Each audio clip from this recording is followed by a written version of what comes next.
Bonjour!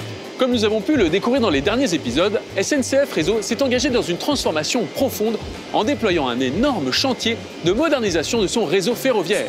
Et ce, pour faire face à de nouveaux enjeux, comme l'amélioration de la qualité de ses services, l'augmentation de l'infrastructure, mais aussi répondre aux nouvelles règles d'harmonisation du réseau ferré européen. Alors, est-ce que j'ai tout bon? Oui, tu as parfaitement compris, Étienne. Ah, bon, super. Et alors, est-ce qu'on n'aurait pas pu faire plus simple, en fait? Pour pouvoir prendre en compte l'augmentation du nombre de voyageurs, on aurait pu se dire qu'il suffisait d'augmenter la capacité du réseau, notamment en construisant de nouvelles lignes. Mais dans les faits, il faut absolument anticiper l'obsolescence des installations de sécurité, car certains composants ne seront plus fabriqués dans les prochaines années par nos fournisseurs. D'accord. Ah oui. European Railway Traffic Management System, or ERTMS, modernisation of operational management of train circulation, or MGOC, a Network Control Centre, or CCR, and new tools that integrate all the latest technologies. Mais aussi de nouveaux environnements de travail ainsi que de nouvelles habitudes que les opérateurs doivent s'approprier. Et ça peut faire peur, n'est-ce pas? C'est vrai qu'avec la modernisation, les opérateurs vont devoir gérer de nouvelles informations, parfois dans un langage différent. Même s'ils vont bénéficier simultanément de plus de systèmes d'assistance et de plus d'outils d'aide à la décision, le risque pour les opérateurs est d'avoir l'impression qu'ils ne pratiquent plus le même métier. Le déploiement des nouveaux systèmes devra être progressif et la mise en œuvre des nouvelles fonctionnalités associées devra être échelonnée dans le temps. Ainsi, il sera plus facile pour les opérateurs de réussir la conduite du changement tout en s'appropriant les nouveaux outils.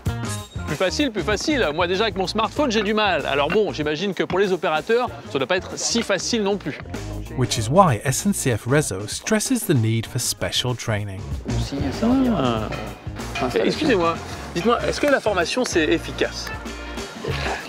Eh bien, la formation, c'est nécessaire pour nos collaborateurs pour qu'ils puissent monter en compétences. Et ça fait partie de l'entreprise depuis très longtemps. On forme nos agents de manière à ce qu'ils puissent acquérir les nouvelles technologies. Après, j'ai l'impression qu'il peut y avoir des personnes qui sont inquiètes par cette phase de formation, mais dans les faits, finalement, comment ça se passe? C'est vrai qu'on peut être inquiet par rapport à de nouvelles technologies, mais on a finalement des populations très larges, des anciens qui transmettent le savoir-faire, et puis des plus jeunes qui sont friands de ces nouvelles technologies et qui sont justement souvent demandeurs par rapport à toutes les technologies qu'on a dans l'entreprise.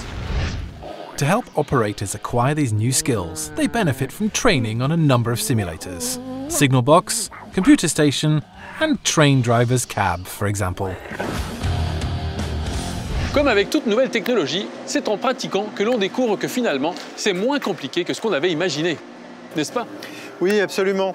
Je suis conducteur TGV depuis 5 ans et moi j'ai eu l'opportunité d'être formé à la transmission voix-machine en centre de formation, au simulateur, et pratiquement dans la foulée à l'ERTMS. Et tant les situations normales étaient relativement simples, le système est ergonomique, etc. En revanche, la partie incident est quand même très complexe.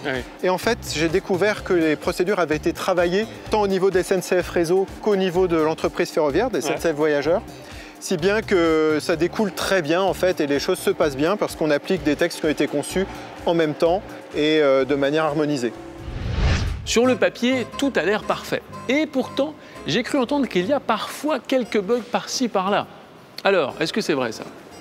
En tout cas, c'est parfaitement normal. Comme on met en place des nouveaux systèmes complexes, il y a toujours une phase de montée en puissance. On va confronter les systèmes à la réalité du terrain. Et on va, dans une méthode de type agile, redévelopper et améliorer le système pour le rendre plus efficace. Mais ça, c'est la question de la technologie. La vraie question de l'innovation, c'est est-ce que ça résout des problèmes et est-ce que ça transforme la vie des utilisateurs? Et les grands projets de modernisation et de digitalisation sont là pour ça. Ils sont là pour résoudre les problèmes des opérateurs de SNCF Réseau et résoudre des problèmes vécus par les voyageurs. De la même manière que les anciens systèmes à leur début, ces nouveaux outils doivent se roder et monter en puissance. Mais les avantages se font déjà ressentir. On pourrait citer par exemple l'amélioration du respect des temps de trajet et l'augmentation des circulations, tout en maintenant le même niveau de sécurité. Clearly, SNCF Réseau has perfectly thought through its technological evolution, but so far, the new tools implemented are only operating at 10% capacity, which heralds a very bright future.